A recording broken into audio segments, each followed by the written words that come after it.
What up? Social media world, YouTube. Welcome to this episode of the 1980s WrestleMania fan. I'm here residing in one of the places that everything ends at. If you're into sports, everything ends in the locker room. Real talk. Your victories end in the locker room. When you lick your wounds and come to your defeats that you might have came upon and some losses in the locker room. Celebrate and win, like I said before, where you meditate, listen to your music, you may take a shower, you may talk about family, home, personal things, or you might just be venting, about something. But no matter if you play football, basketball, soccer, even wrestling, it all resides here in the locker room. That's why I'm going to be giving you this episode today.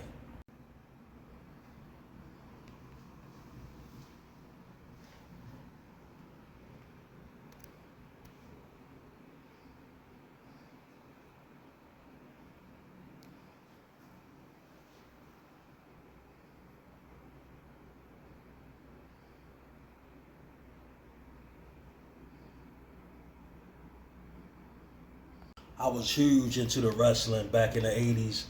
I'm talking about like a hardcore fan. And that was my youth. That was my preteen years. And I grew up in a house full of females. Basically just three females and one dude, which was my older brother, 6 years older than me, so you know how that goes. He was out with his friends and having his little fun, and I was there watching wrestling. I even had my sister that's 1 year younger than me. She used to watch it with me.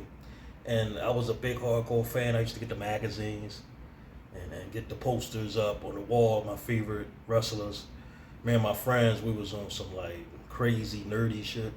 We used to sit up there, man, and do the play fighting and everything with each other. We would write little contracts out, came up with little names for each other, and schedule fake wrestling matches. We used to have steel cage matches. Whoever got over the top first was the winner. Whoever was at the bottom last was the loser.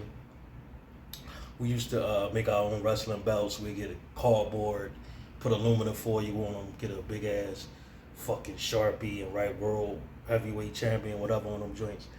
And we used to trade toys too, wrestling men. I trade you your such and such for whatever.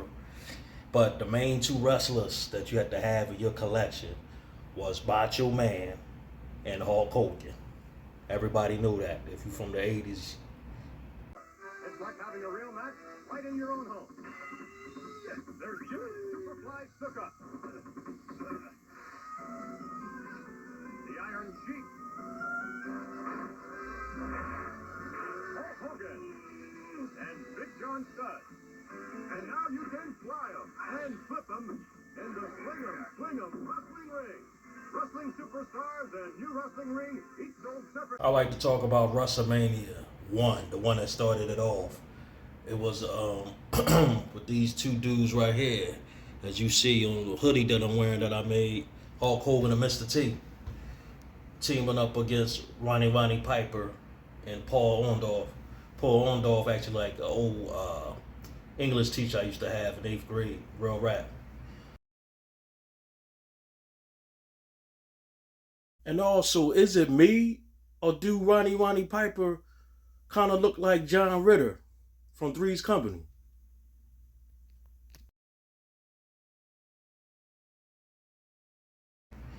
Hulk Hogan, everybody knew him. He was the face of the organization, fighting along with Mr. T. Mr. T was known as a main tough guy, but behind closed doors, real rap, he's a gentle giant, real nice guy, man. Nowhere near like people may betray him to be.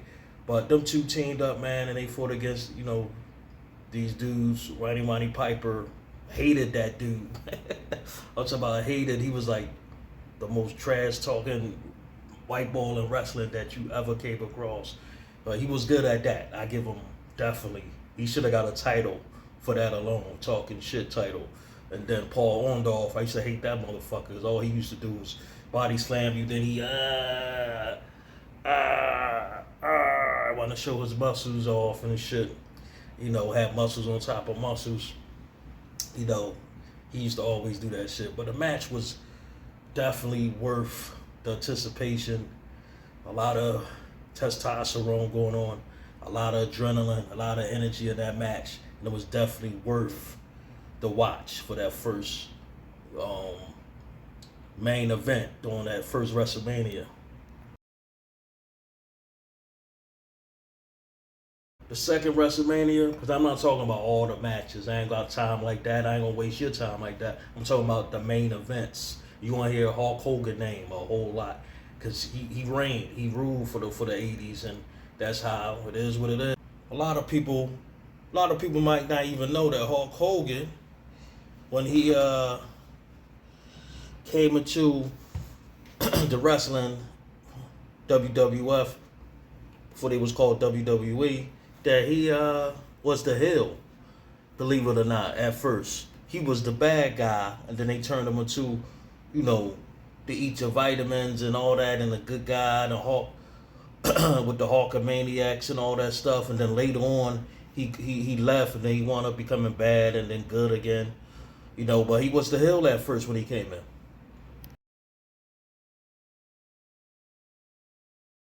Everybody knows about me, brother.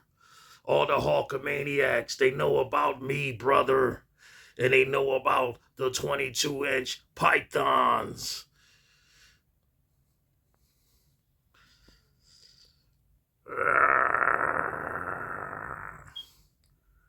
He fought King Kong Bundy. King Kong Bundy, man, he was like the ugliest dude in the world. His name definitely lived up to what he was. Motherfucker was like a big pale fucking ape. That's why he had the perfect name. He was so ugly. He was so ugly. When he was born, his incubator had tinted windows. He was so ugly, he had to tie a pork chop around his leg just for his dog to play with him. He was so ugly, he could put his face in some dough and make some King Kong cookies. Real talk. But he was one big ugly motherfucker. That's all I could tell you. Match went on. It was a steel cage match. Real intense, man. You know, the big event. Hulk Hogan had the title. Hulk Hogan wound up winning. You know what I mean? And to get over the cage. And it was a really great, intense match. And Hulk Hogan, man, left a lot of people up. I'm about to get into the next one, where I'm talking about all the people that Hulk Hogan picked up throughout the years. Like, he was a big motherfucker. And only I think Hulk was able to do it, because Hulk was big himself for pure muscle. But he picked up some big dudes in his career. And that get us into WrestleMania 3. Another big dude Hulk Hogan fought, Andre the motherfucking Giant. That was one big son of a bitch. That motherfucker, man, was like eighth wonder of the world. You know what I mean? Like, yo, Hulk Hogan, I think, was the first one to pick this dude up. And I don't, like, throughout the WrestleMania in his career, I don't know if anybody else picked him up. You know what I mean? I started watching wrestling in the '90s. That's when I started watching the wrestling. But really good fight, man. It was another anticipation joint. Hulk Hogan, when he picked him up, hit him with that leg joint, nailed him down. It was curtains, you know what I'm saying? And it was, you know, definitely a match that will be remembered. Probably the most memorable one of all the WrestleManias was that WrestleMania.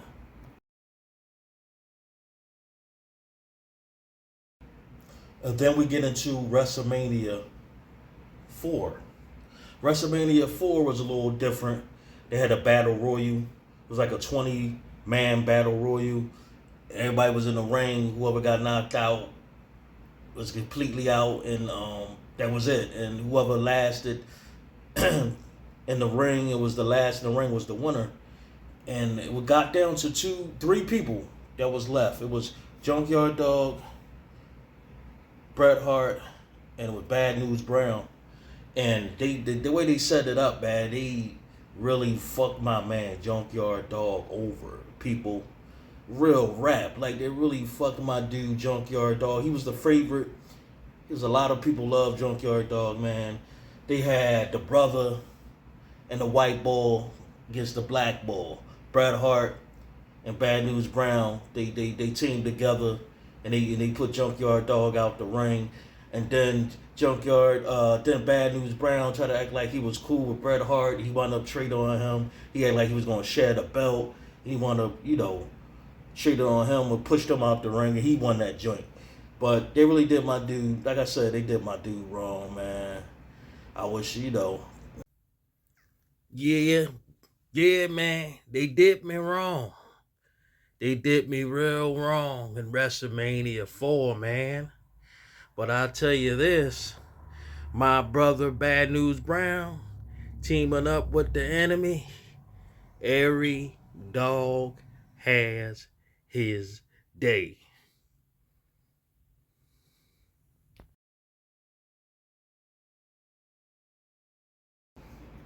But the main event was Macho Man against Ted DiBiase and Hulk Hogan by his side, and also Elizabeth.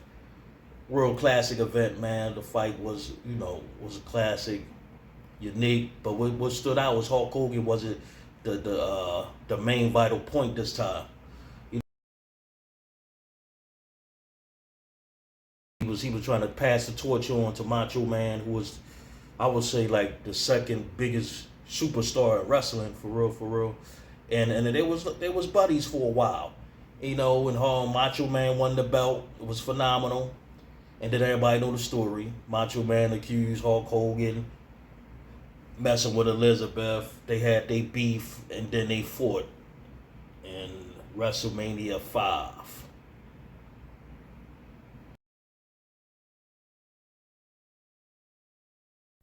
It's me, the Macho Man. Oh yeah, I'm coming to you as a thumb wrestler, even though I use many different ways and many toys. I just lost track, but I'm here to talk about my biggest foe, Hulk Hogan. Oh man, he not what he was appeared to be. He lied to the world. I always been real. Oh yeah, I always was the Macho Man. Always never try to be nothing else. I wasn't. I was the greatest wrestler and still will be the number one of all time. Oh yeah. Then WrestleMania 5 came. It was called the Battle of the Mega Powers, the two biggest stars in wrestling.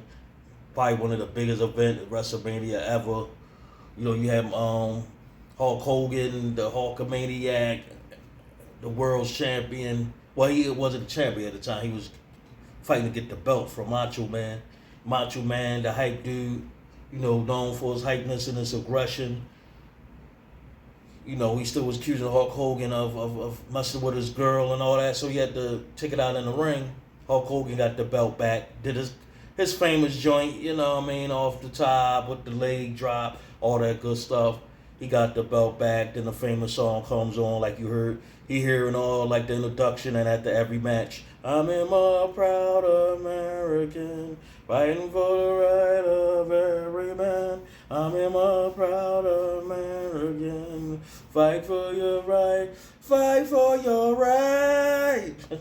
Yo, and that match was crazy though because Macho Man, I love him as a wrestler back in the day, but a lot of fucking to stretch the match out. They used to always get out the ring and walk around and point at each other, all that antic stuff going on. That's the things that watching it from the outside and right now was the annoying part. But they had to do that to make it interesting. That was like the soap opera of the wrestler back then. To stretch it out, to let the match last long as possible. And that was the stuff that we looked forward to, and everything was fabricated. Everything, back then, man, we believed that shit was real as shit. You can tell us wrestling was a fake back then. You know what I'm saying? But that was the joint that in the 80s, WrestleMania 5, the 1989, that match between Hulk Hogan and Macho Man. And I really love the 80s, man. I like to say, like, all the wrestlers I remember back in the day watching. I can remember some on the top of my head, some of my favorites, and some of the people I remember, like Ricky the Dragon Steamboat. I used to love that dude. Lex Luthor. Of course, Hulk Hogan, Macho Man, Paul Orndorff, Roddy Piper. To the brothers, wasn't too many. You had Coco Beware, Junkyard Dog, Kabbalah. So the big dudes, on the big side of things, you had Big John Studd, you had Hacksaw Jim Duggan, that was my dude. I used to like Andre the Giant, King Kong Bundy, George the Animal Steel, Jimmy Fox Snooker, I used to like him as well. He was one of my favorites. Nikita Koloff, one of my favorites. You had the Iron Sheik, I remember. A lot of, some other people I didn't name, but those are some of the people I remember watching in the 80s, man. A real classic time. To me, the best in wrestling. So, I just wanted to vent a little bit and let everybody know how I was a big hardcore fan of the 80s, 1980s WrestleMania, and 1980s wrestling. Hope you watched. I hope on the tag team side of things, I used to like them hillbillies, the bushwhackers, them crazy ass motherfuckers. I used to like watching, and it was one of my favorites, the British Bulldogs. They was built like bulldogs, like big, no neck, coming out like, you know what I'm saying? Like with they chest sticking out, they had the perfect name. Demolition. I always thought that the Road Warriors was like, another a hardcore version of them. And the Hart Foundation. I used to love them dudes too. Real enjoyable to watch. But many others as well. Hope you watched. I hope you liked this video. Make sure you subscribe to my channel and watch the other videos I got right here. But right now we're talking about wrestling at this particular time. The WrestleManias from the 80s.